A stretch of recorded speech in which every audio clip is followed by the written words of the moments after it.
Ladies and gentlemen, welcome back to Portatredis MMA. Today we've got another banger episode lined up for you, episode 15 of Portatredis Picks, and this is a big one.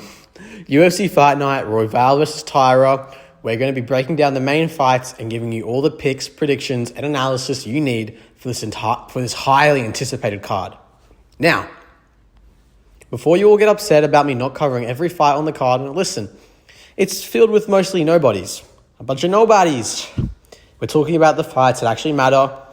If you want full breakdowns, follow Portatredis MMA on Instagram, where I'll be dropping my full card picks. But for now, let's dive into the main action and let's get into what really matters. Also, I'll say this, I'm probably picking Themba Gorimbo and I'm picking Taira. I know he was meant to fight Chris Barnett, but now he's fighting some random dude. So, yeah, I'll go with those two. Anyway, so first up on the main card, we've got Grant Dawson taking on Rafa Garcia. Now, Grant Dawson is one of those guys that flies under the radar. He's not exactly flashy, but man, he can grind. He's a pressure wrestler, the kind of guy who puts the grappling game first. And honestly, that's why I love this matchup. It's a classic case of grappler versus striker. Dawson is the kind of fighter who's all about positional dominance. He's not going to force submissions. He will plant himself on top of you and make it miserable for 15 minutes. We've seen him do this to high-level guys, and his last loss to Bobby Green doesn't change much in my eyes. I mean, come on. Bobby Green, the OG, hit him with a crazy knockout that came out of nowhere. Before that, Dawson was on a tear, taking out guys like Damir Igasvalov, which was a huge win for him. But let's talk about Rafa Garcia. This dude is tough as nails. He's got that Mexican fighting spirit, strong boxing, and a solid chin. He's a durable guy who will bring the pressure, especially in the stand-up game, but here's the problem. He's not on Dawson's level when it comes to the grappling. No way.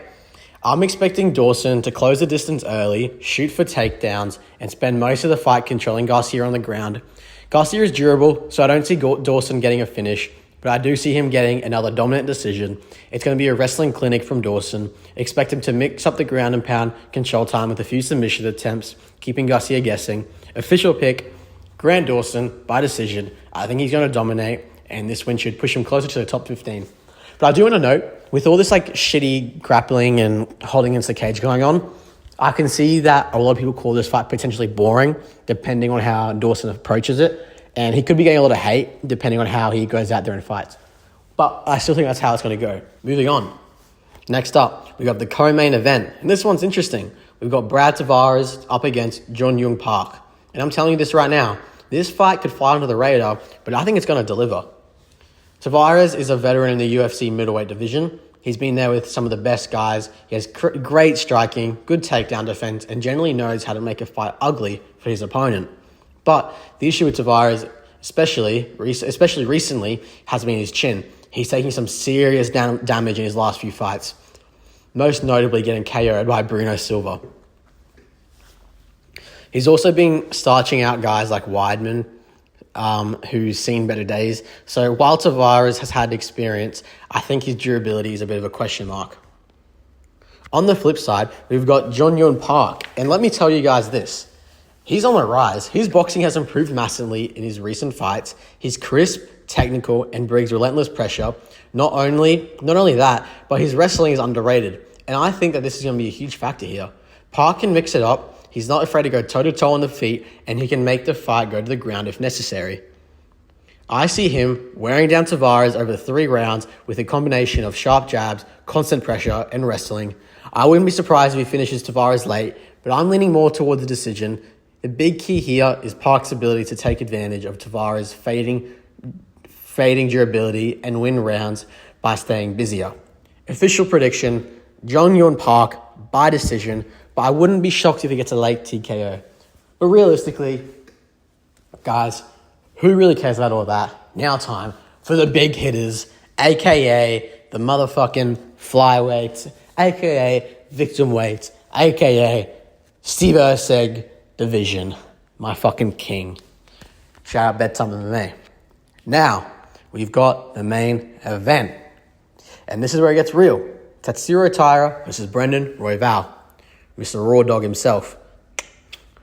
You already know this fight is going to be fireworks. It's a perfect mix of young talent versus seasoned veteran. Let's break it down. First, let's talk about Tatsuro Taira. This kid is the real deal. At just 24 years old, he's already proving that he's a force to be reckoned with in the flyweight division. His grappling is elite, his jiu-jitsu is top tier, and he's improving in the stand-up every fight. But the question is, can he handle someone as unpredictable and dangerous as Brandon Royval? Royval is a definition of chaos. He brings non-stop pressure, crazy striking angles, and he's dangerous everywhere. Whether the fight's on the feet or on the ground, Royval is always looking for a finish. This guy has some of the best striking. This guy has fought some of the best in this division. He shared the octagon with guys like Brandon Moreno, Alejandro Pantoja, He's battle tested and he's not afraid to scrap. So, how do I see this fight going? Well, I think Taira is going to have to weather a storm early, Royval is going to come out fast and aggressive, but Taira is composed. He's going to look for openings, and once the fight hits the ground, I think Taira's grappling is going to be the difference maker. Royval can get a little reckless on the ground, and Taira is too slick in this submission game to let those openings slip by. I think Taira is going to lock up a submission after surviving the early chaos, but now Royval's striking is wild, and he could catch Taira with something big, but overall, I think Taira's technical grappling wins out here. This could be his breakout moment in the division. Official prediction, Tatsuro Taira by submission, second or third round, maybe even fourth, maybe I'd say around third. This kid is going to make a statement and put his name really in title contention on this division, which needs some new blood ASAP. And that's it, folks. And it's been episode 15 of Portatredis Picks, where we broke down the key fights for UFC Fight Night, Royval versus Taira. To summarize, I've got Grant Dawson dominating Rafa Garcia by decision, Jong-Hoo Park by taking a hard-fought decision over Brad Tavares, potentially a finish, and Tatsuro Taira pulling off a slick submission win over Brandon Royval in the main event. If you guys enjoyed the breakdown, do me a favor, drop a like, comment below with your thoughts on the fights. Let me know who you're picking for the main card, the rest of the fights, and even just drop some video ideas. And of course, subscribe for more fight breakdowns, predictions, and all other things MMA. We've got a ton of content coming your way. Sorry for the delay, so don't miss out. Deuces! Well. Stay tuned, because next episode of Portatredis Picks, episode 16, and we're going to do something a little different. It's going to be another tier list, and this time, we're ranking the baddest female UFC fighters. You guys aren't going to want to miss that one, so stay tuned.